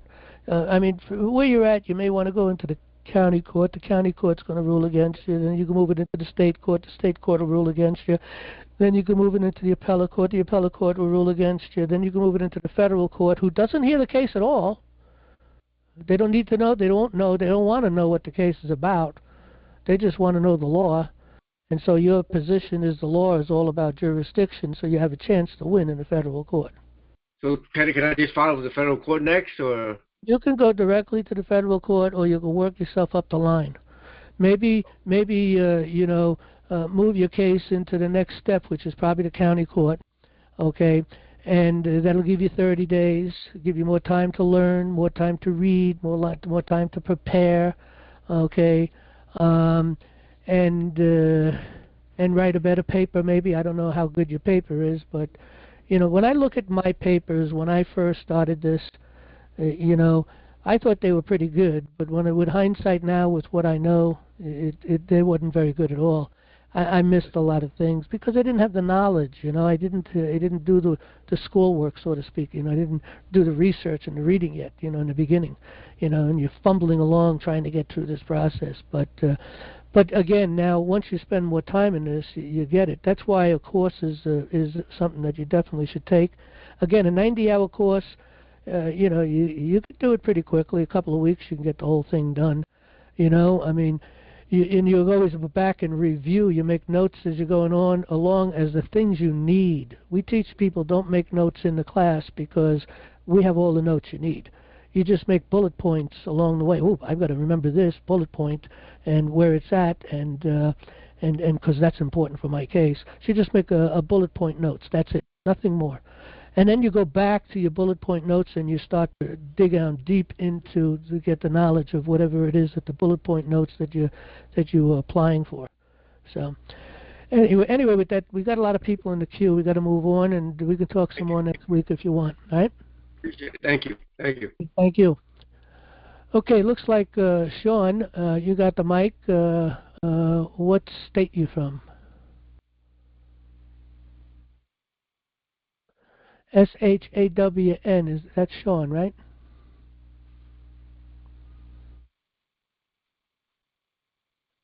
You've been unmuted. Let's see, what does it say? Looks like hammer time too. You got the mic. Okay, going once, twice. Okay, we're going to move to the next caller. Big guy, you got the mic. What state you from? North Dakota. North Dakota. I haven't seen you in a while. How you doing? Yeah, I haven't been on much. I've been just going crazy. I got so much stuff going. Been wanting to talk to you, and but then I had something happen here this last week where my stepson was driving my vehicle coming home from work, and he's new. He's a Philippine. He just got his license a couple of years ago, and so I don't let him drive back and forth to work with his mother's riding with him. And but anyway, he got a ticket for not having current tabs on it. I thought I'd put him on. I don't even pay any attention to it. It's not a vehicle I drive much. And anyway, the officer cited him for not having current tabs. And $20. Well, if I ignore it like I did before, it'll go on his record. But the young guy, 22 years old, and insurance premium is going to go up. And they call it a moving violation. Oh, well, again, isn't there a place in there about dealing with traffic tickets and that in the LA site? Yeah, you'll find it here under Education Starts Here, same place I just showed the other guy. Education Starts Here, come down to law, and then come over to court forms and process, and we do things for instructions and forms for traffic court, for instance. Okay, now here's what I would do if I were you. Okay, I would go into the court and you're going to get the opportunity to talk to the cop, the police officer. And if the police officer doesn't show up, then you move the court for dismissal. Okay? But if he does show up, you'll get the opportunity to go into the back room, sit down at a table and talk with them. And they usually make a deal so that you don't get hurt with your insurance and stuff, because it just doesn't sound like a big deal. So I would do that to begin with. I'd pay the fine, and then if you want, then you can sue them. And that's if you want to. I don't want to be on his record. I mentioned it last time. I paid the fine, and my insurance went up. Well, when you go in, when he goes in. Why couldn't he just give the kid a warning? He doesn't own the vehicle. I do. It says on the registration card, passenger. Listen. Okay, I hear what you're saying, and I understand that. But you got to understand. Look at these cops. They are trained to look for violations. They are trained to catch you in different things, to get you to talk to them, to get you to agree to certain things, to say certain things. Before you know it, you got something else that they're looking at. Then, and they're moving point to point to point. So you really got to be quiet at a traffic stop. Yes, sir. No, sir. Here's my license and registration. I don't give them a hard time. But let me finish my point. I'm going to tell you how to solve the problem. North Dakota State Highway. You're breaking up. But are you hearing me? Because you're breaking up. Are you hearing me? I'm going to give you a solution that should work. Okay. When he goes to court, you go to court with him. You go to court with him, okay? When they call him, and usually you'll have the opportunity when you go in, you talk to somebody, and you want to find out if the officer is there, okay? Because if the officer doesn't show up, then it's the law. You move the case to be thrown out. That's it, done, period. Okay, so that's one opportunity that you might have if he doesn't show up. Sometimes these cops don't show up. Sometimes they don't show up and the people don't know, and they go before the judge and they make a decision. Maybe they got a prosecutor, at least here in New York, that in all these traffic courts now. They used to not have that, but they do now. So they'll try to do that. But the bottom line is that cop's got to be there, okay? And if people don't know that, they're not going to tell you. And they're going to find you guilty, and they're going to hit you whatever they want to hit. But anyway, if the cop is there, you'll have opportunity to go in and talk to him. You go in with him, and you tell him, hey, look, this is my car. He shouldn't have got this ticket, blah, blah, blah, blah, and he's young. He's just got his license. Things are tough. The cop, he's going to deal with you anyway. He'll make another charge that doesn't affect your license or insurance, okay? And what they really want is your money. That's what it's all about. They want your money. They want the kid back onto the road so they can stop him again and get more money.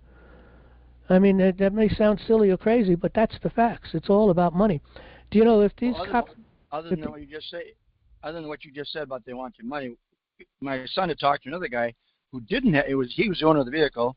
He didn't have plates. He didn't have current registration tabs, and it didn't have insurance. And he just let him off with a warning. Well, it was just the cop. It's a different attitude. But I'm going to tell you right now, they are also trained to work a deal out with you. They want the money. Okay, that's what they want. They want your money. Okay, so you'll be able to work a deal out. But I'm going to tell you right now, you need to understand, if that cop does not show up, you move this court. I'm moving this court for a dismissal. He didn't show up. That's the law. Okay, and if they don't let you go, well, then you're going to come back the next time, because they're not going to run through any kind of a summary judgment at that point, and they'll put you off for next month, and you'll have the opportunity to talk with the cop then. But that's what you could do. And you can sue them if you want. So after that. Just as a side note, I've been doing some research on this motor vehicle thing. Well, and I was carrying it in my car when I got arrested last summer. They wouldn't let me go to the paperwork, but they had to give me a warrant. I never did get a warrant. I never did get an affidavit. I was in jail for 4 days in Hennepin County, Minneapolis, Minnesota. Well, I'd be suing them for that. Huh? I'd be suing them for that. Oh, I'm going to be contacting, but I need to know what all you need to know. We'll talk some other time. It'd be nice. Well, I will tell you, if you don't know how to do it, I will tell you, if you don't know how to do it and you want to do it, go to our front page, on the welcome page, and click on our course, Court Access in the Common Law course, and take that course, because you need to understand how the court system works. And you need to understand due process, how due process works, and discovery, how to put papers together, what forms to use, how to move the court, how to make your collections. You need to learn all those things. You need to understand that court. Okay? Well, if I were to get an attorney, and I was looking in the statute when I've been unlawfully deprived of my freedom, they didn't let me have access to call my attorney, which would have been you guys, and they took my phone away from me, so I didn't have the number, and I said, I need my phone so I can get the number. No, we're not going to give it back to you. I never got it. Where's my warrant? Well, that's up in Fargo, North Dakota. They have it there. I said, why don't I have it? Why haven't you given it to me? Don't you have to give it to me? And they said, no. And then I asked for a personal recognizance being released on that. They wouldn't give me that either. And so what was the point in keeping me there? Well, apparently they make some money on extraditing. Oh, yeah, of course they do. And what was the quote unquote crime? It was supposedly for burglary under surreptitious conditions. Oh, okay. That's the one with the garage door and putting the key in. Yes. Right? Yeah. I want to sue that land. You could sue them all, but you got to learn how to do it. If you want to go give a lot of money to a lawyer and maybe lose it, and or he takes all your money that you want to do. I don't care. I just want to learn how to do it. Well, I don't think you're going to. First of all, you're not going to get a lawyer to fight that case. You're not going to get one. Okay, What because kind of a lawyer would I ask for what I seek? well, it doesn't matter. There's no lawyer's going to take that case on. You can go try, but I doubt you'll find a lawyer that'll take that case on. Well, the cop Because committed that perjury. takes the judge. That takes the lawyer to go up against the judge and the status quo, and they're not permitted to do that. They will lose their what they claim to be a license, their ability to make money in courts. They will lose that because they're not going to do it. Okay, they're not going to stand on the Constitution. They're not going to stand on the Bill of Rights, which is part of the Constitution. They're not going to stand on natural law, which is the law of the land. Okay, they're not going to go up against the status quo. That you're going up against, the judge that puts you in jail. They're not going to go against that. You're up against the status quo, and the only way you're going to be able to take that case into court is to do it yourself. And to do it yourself, you need to have the knowledge that we teach in that 90-hour course. Or you can go to college and pay, you could just take that part of the course. And here's where it's written up on the front page. To sign up for our comprehensive 90-hour law course on civil procedure from the common law perspective for $125. A college course on civil procedure is 5 credits. That's 50 to 60 class hours, costing about $2,600 per credit. So that's about $13,000. Covering litigation, rules, lawsuits, filings, pleadings, discovery, motions, trials, and appeals. Okay, that's what's covered in their course, and that's what's covered in our course, but we add the common law. Your heritage is in the law, your inheritance is liberty. Okay, and our course is 90 hours instead of 60. Well, I got a side question I have here from. It says U.S. Supreme Court says no license necessary to drive automobile on public highways or streets. They don't care. And that was Supreme Court, and I've got just dozens of court cases. Yeah, first of all, those are old cases, and they try to say, the cases before a certain year, they don't apply no more. I mean, whatever this craziness. That means, all these great cases. Huh? The Supreme Court one was 2017. Well, that's pretty good then. Yeah, but they're not going to adhere to that because it doesn't work in their system. They'll call that judge in their mind a rogue judge, Because I was looking in that thing for be detained of my freedom without due cause, be put in jail. I wasn't even convicted of anything. It was just a charge. And supposedly, it was a malicious warrant is what it was. All right, well, anyway, I got to move on because I got 2 other people, but consider taking the course, but you can also go to Education Start Here and you can get some information. Look at a little information sometimes is dangerous, okay? Because and again, that I put that information up there for details for people who already know the due process, okay? If you don't know the due process, there's a lot of you're not going to get through the system because they're pretty wise in their evil, and they're just going to beat you down, and you're not going to know how to defend yourself. Okay, so you have to know how this stuff works and what you can use against them and prevent them from doing certain things. Well, I found out too here in North Dakota, the small claims court is $15,000. They allow up to $16,000. 15. Yeah. Oh, yeah, 15,000. I got that from my. I don't think that's correct. You better go check that out because I've never seen anything over $4 or $5 grand, and usually that's in the cities. Yeah, in Minneapolis or Minnesota. Yeah, in the towns, it's a lot less. I had a public defender, and he told me they'd raised it to 15,000. I mean, I can go find out real easily, but. Well, you're not going to win in that court anyway. Not even a court of record. Well, because I want to get her for robbing from me. She was stealing money. Well, if you're going to go against that person, that person's outside the system, so you're not going up against the status quo. Okay. For her negligence and the things she's supposed to do, she didn't do. So I want to go. We'll talk about that some other time. But I guess. Yeah, I suggest you go take the course if you're going to go into courts, though, and and with your son there, it's a slam dunk. You should be able to get through it.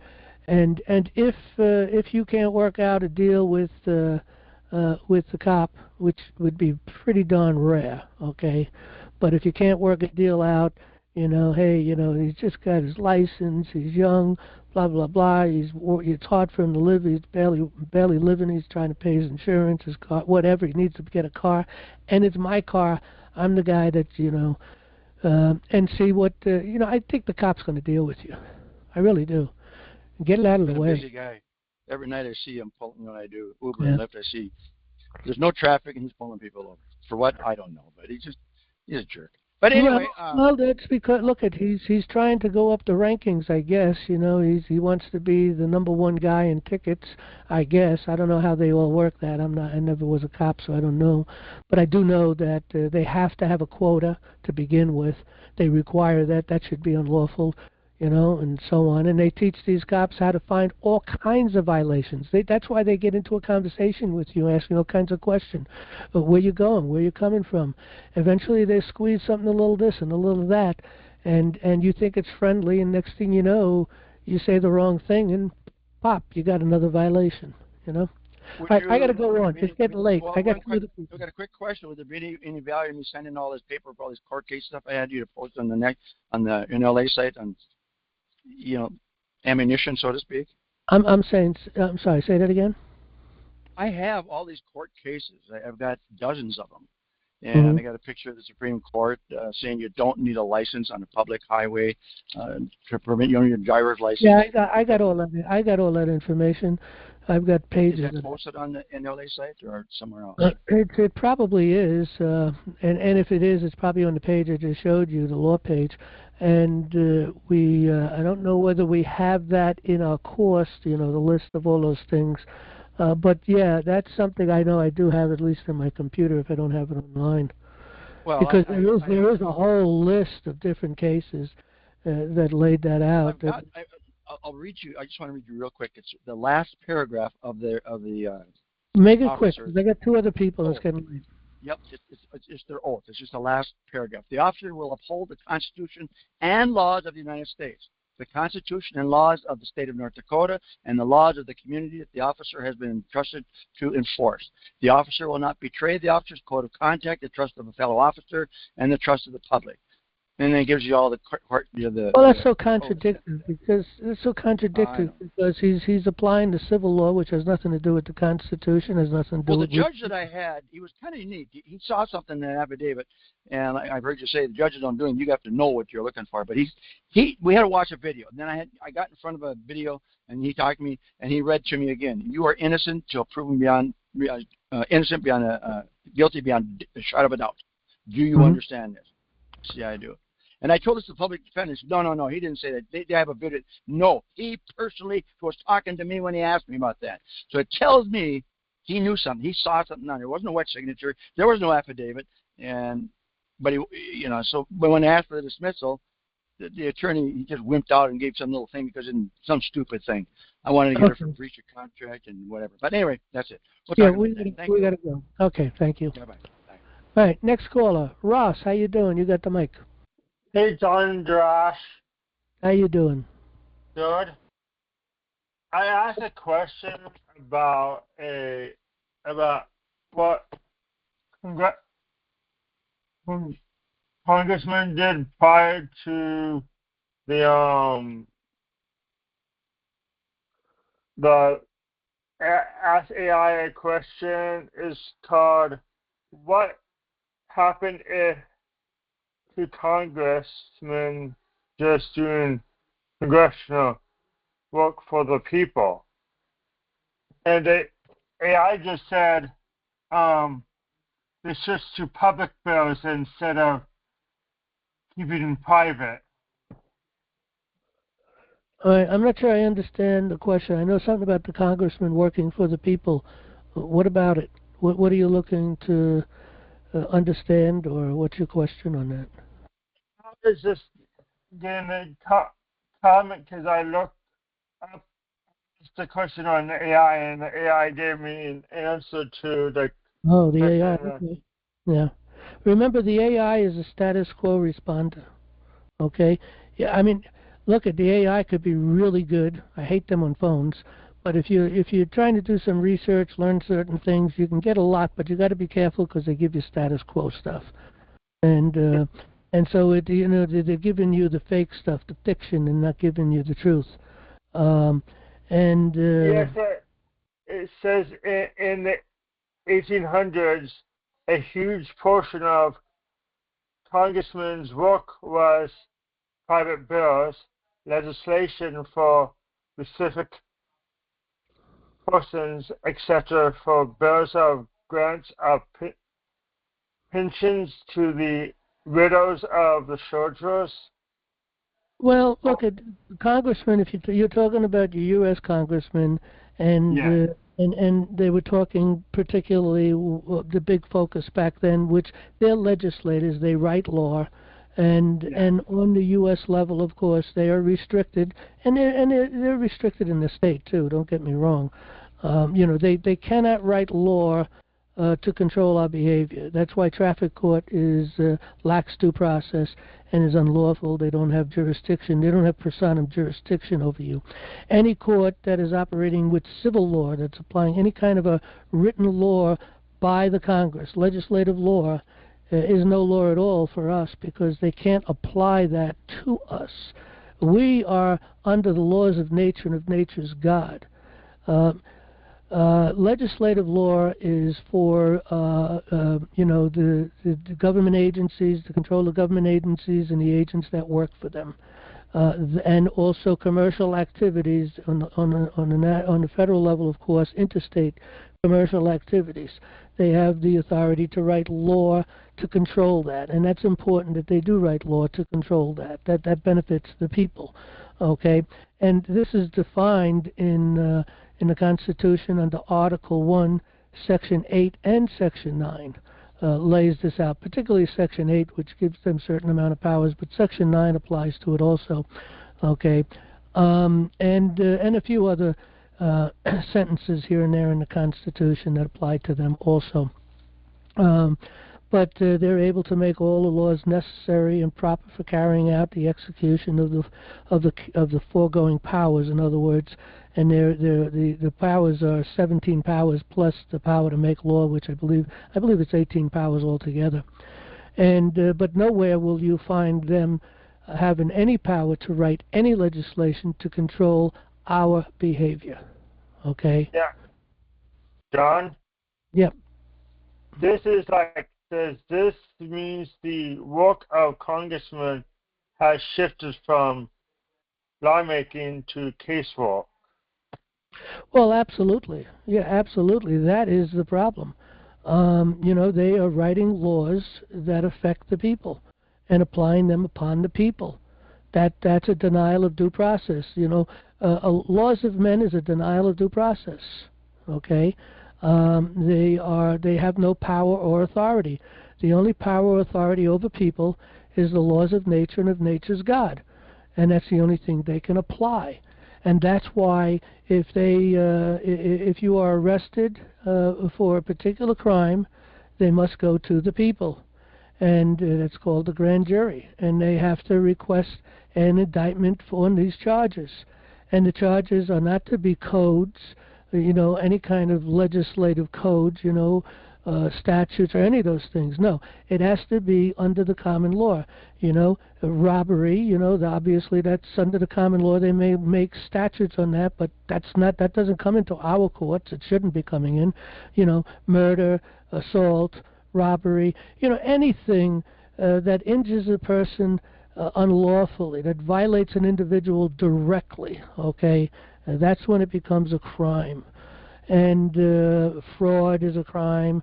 I mean, this is all natural law stuff. It's obvious, okay? So they have to bring that to the people and show the evidence and request for an indictment. And if they don't get an indictment, then they can't run the charges. So if they do get an indictment, the next step is the jury. You have to have a trial by jury, which brings us back to the people again. And the people have to decide the facts. They decide the law as they understand it, okay, which is the laws of nature and of nature's God. They know when someone has been injured. They live in the same world, in the same community you do also. And they know if a person has been injured or not. and they work that out and discuss it, and so they get to judge the facts, they get to judge the law of the land, natural law, and then they get to judge, and they've taken that away from them. They also get to decide the penalty, and the penalty usually is restitution. Okay, not necessarily a jail sentence, but they love the jail sentence because it's more money for more people involved, and they suck off the government, getting more and more money, and then they take money from you. Maybe they fine you, and even though they're putting you in jail, and when you come out, if you haven't paid off, you got to pay that debt off, and you're working for the government, pay that debt off, and it goes on and on and on. But meanwhile, the person that was actually injured, they get nothing. They bring them into court as a witness. To show that the crime applied upon them, and they say thank you very much, and they kick you out the door because now we're going to convict this guy, and we're going to put him in jail, we're going to make all this money on jail, and we're going to get fines, and we're going to do this, but we're not going to worry about the person who was injured. You see, that's not law, okay? That's their civil law, and that is a problem, okay? Yes. Yeah, they used to do a bill of granting land to a citizen. They used to do a what to a citizen?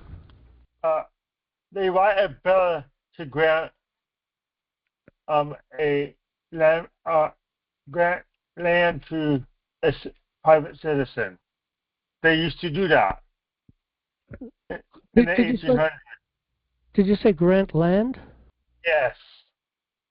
Okay. They don't do that anymore because they give it to the administrative state to do it for them. Well, I'm not too sure what you're talking about, but but I do understand, squatters, and that still exists too in certain areas. I don't know, I never looked deep into that, but there's squatters' rights. You can go to a place that nobody owns and a piece of property or whatever, and you squat on that land for a period of time, and then you can file for ownership. Now, I don't know how all that works, and I don't know if they will permit that anymore. I have heard some years back, not too many years back, people actually doing that. Abandoned houses where they go and squat in an abandoned house, live there for a year or a certain amount of time. They have to prove that they've been there for that time, and then they go and they file a claim on that abandoned house or property, or if a property that is not owned by anyone. So again, I don't have much knowledge about it, but I do know that. I mean, that's how we built. By the way, we built America that way. We moved out west, and people would stake a claim on a piece of land, and that was it. They didn't buy it from anybody. They just staked the claim. Nobody owns it. We, the people, own it. Go get it. Take it. And that should never disappear as long as there's land out there. But go ahead. But they changed it to a de facto property.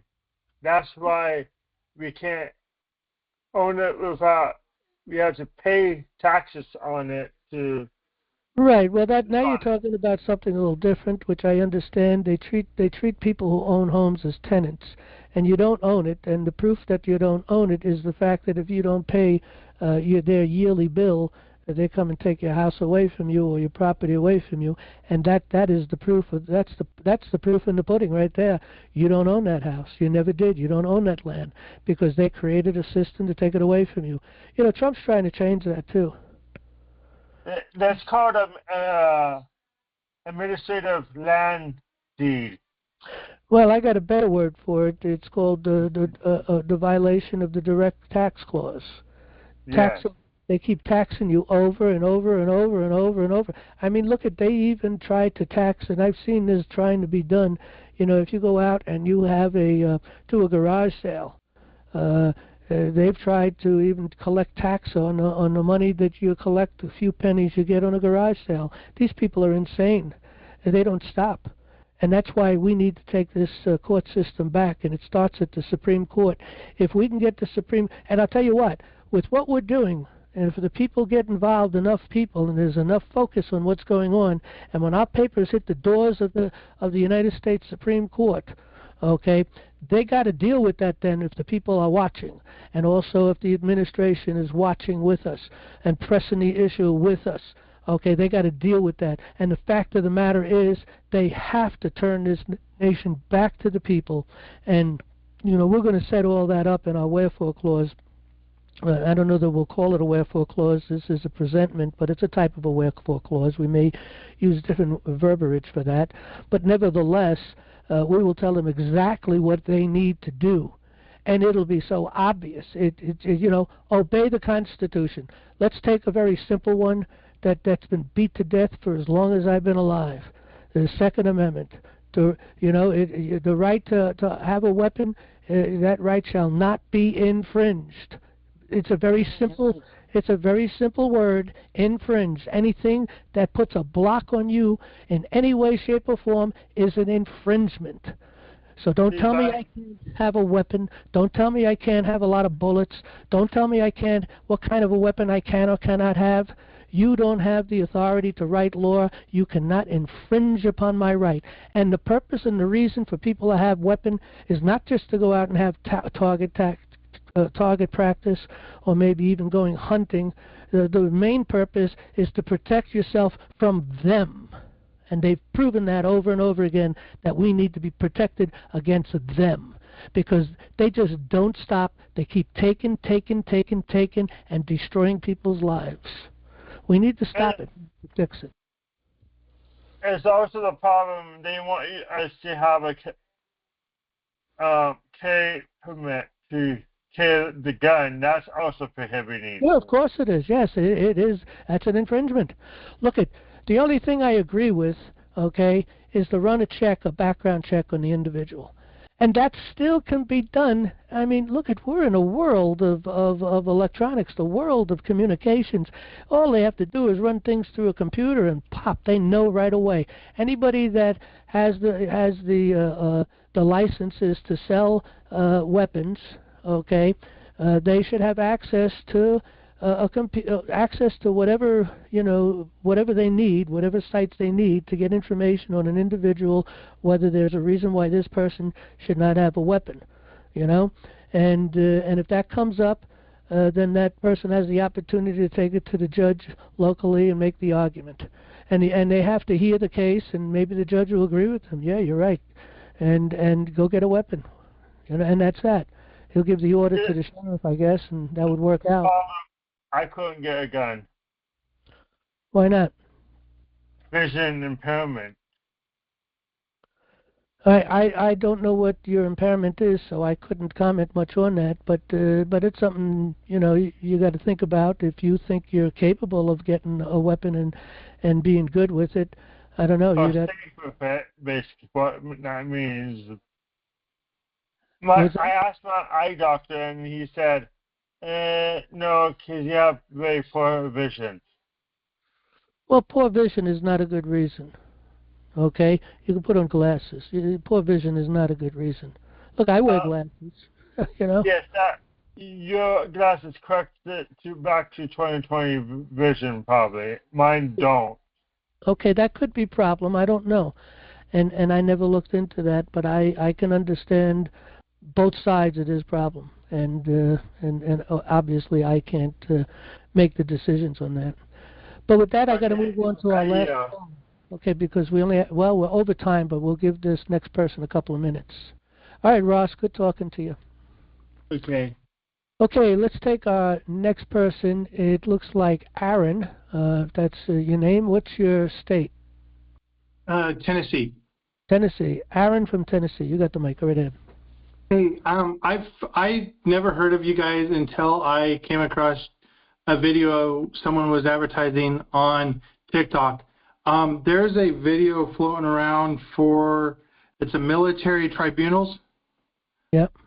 Document. It's a 15-page document, and I was just wanting to see it. And I don't know if it's behind closed doors, which means behind the paywall doors of your website, or if it's a public domain document that I can download.